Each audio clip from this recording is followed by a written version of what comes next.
Oh, there goes. There goes. Okay, so now let's we discuss about our assignment that given by Miss Hadiza. Okay. So what we want to do?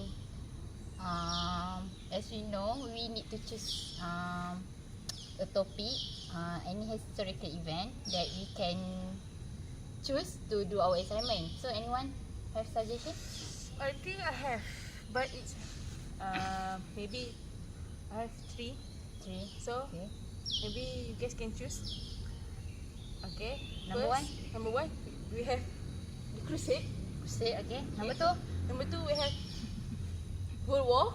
World War. And number three, we have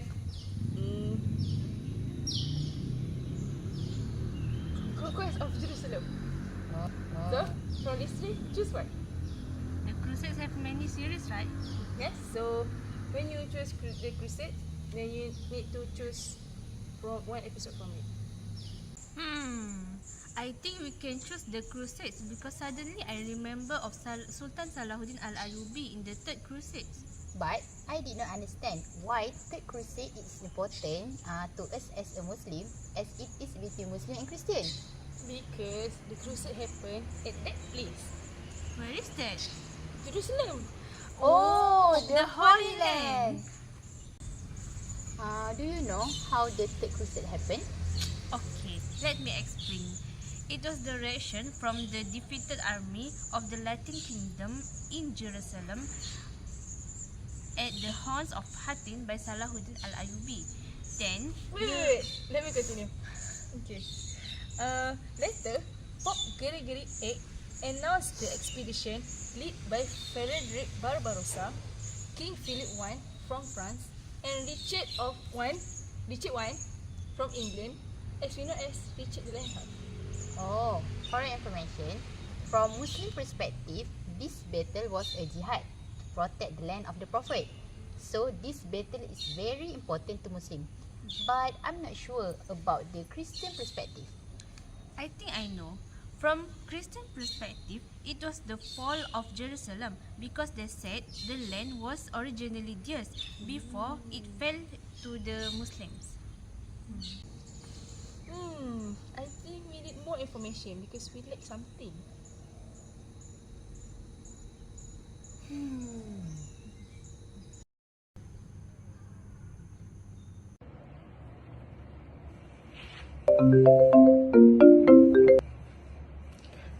Hello. Assalamualaikum, Ana. Waalaikumsalam, ya. We need more information from you about the Third Crusade, which is the interpretation from both sides, Muslim and Christians. Then, because it was battle between two sides, which is a Muslim and Christian, so there will be no wrong and right side, right? That's why. Yes. Both sides have a different opinion, depends on the which side they're on. And if they were in Muslim sides, they will interpret it as the conquest of Jerusalem and said that Salahuddin Al-Ayyubi was a hero and Richard was the antagonist. But if they were in Christian side, they will say that Salahuddin Al-Ayyubi was the villain because he take their line. Thank you so much, Wana, for the information. Assalamualaikum. Bye. Bye. The Third Crusade, the rise of Saladin. There are many things that can be said about the Third Crusade. That it was bloody, that it faced great challenges, or that it ended without a clear victory. But the truth is that this crusade was the one that gave rise to two great legends. Salah ad-Din Yusuf, better known as Saladin, the great Arab Sultan who turned the life of Christians in the Holy Land into hell, and Richard the Lionheart, the English king who defeated him. And that is why we're going to tell you about the clash between these two legends. The Siege of Cairo. After the failure of the Second Crusade, Nur ad-Din took control of Damascus, unified Syria, and sent Shirkuh, his most distinguished general, to undertake the conquest of Cairo in 1163. Faced with this threat, Shawar, the Sultan of Egypt, decided to ask for help from King Amalric I of Jerusalem, who sent an army to Egypt and attacked Shirkuh's troops in Bilbais in 1164. In an attempt to draw the Crusaders away from Egypt, Nur ad-Din took the city of Antioch, sent the scalps of the Christian defenders to Egypt for Shirkuh to display at Bilbais in front of Amalric's men. This caused both Amalric and Shirkuh to pull their troops out of Egypt. The rise of Saladin. After failing in his first attempt to conquer Egypt, Nur ad-Din decided to try again in 1167 and 1169, finally obtaining victory in his last attempt, after which Shawar was executed for his alliances with the Christians and Shirkuh was appointed Vizier of Egypt. However, Shirkuh died unexpectedly after only a few weeks in power, prompting Nur ad-Din to appoint Saladin as his replacement. Finally, Nur ad-Din died in 1174, leaving the new empire to his 11-year-old son, As-Salih, who was assassinated on Saladin's orders to seize the throne of Egypt and Syria. That same year, Amalric also died, who was succeeded by his 13-year-old son Baldwin IV as King of Jerusalem, who signed an agreement with Saladin to allow free trade between Christian and Islamic territories. Reynald of Chatillon, the Pirate Prince. When Nur ad-Din took the city of Antioch, he captured several Crusader leaders who were held prisoner for years.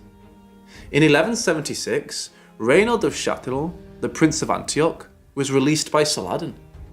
This liberation was problematic as Chatillon began to attack caravans crossing the desert, ships crossing the Red Sea, and even trying to conquer Mecca, which led Saladin to send his army to stop the Pirate Prince's forces.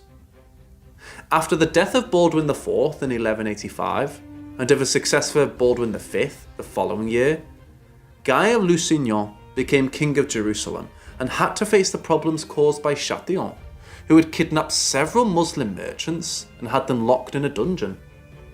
This kidnapping led Saladin to negotiate their immediate release with Guy de Lusignan, who ordered Chatillon to release the prisoners, which he refused to do. It was his last outrage that led Saladin to attack the Christians and take the city of Tiberias in 1187, capturing with the city the wife of Raymond, one of King Guy's allies. The end of the Pirate Prince. After the conquest of Tiberias, King Guy, on the advice of Chatillon, decided to set out on a march to the east, where Saladin's troops were encamped, and he sent his mounted archers to harass the Christian troops day and night, who suffered heavy casualties from thirst and fatigue. Saladin's masterstroke would come at dawn when he ordered his troops to set fire to the bushes that were near the Christian camp, causing his enemies to faint from the heat, which he finished off with his troops in a lightning attack. After taking King Guy and the pirate prince Reynald Chatillon as prisoners, he decided to behead the latter and grant him Guy's freedom after sending him to Damascus in 1189. By the end of the year, Saladin had conquered Acre and Jerusalem. This was followed by the cities of Arsuf, Nazareth, Sepphoris, Caesarea, Haifa, Sidon, Beirut, Byblos, Turan and Gaza. Only Tyre and Ashkelon resisted him, but they were encircled by land. The Third Crusade. The response to Saladin's conquests was to be expected.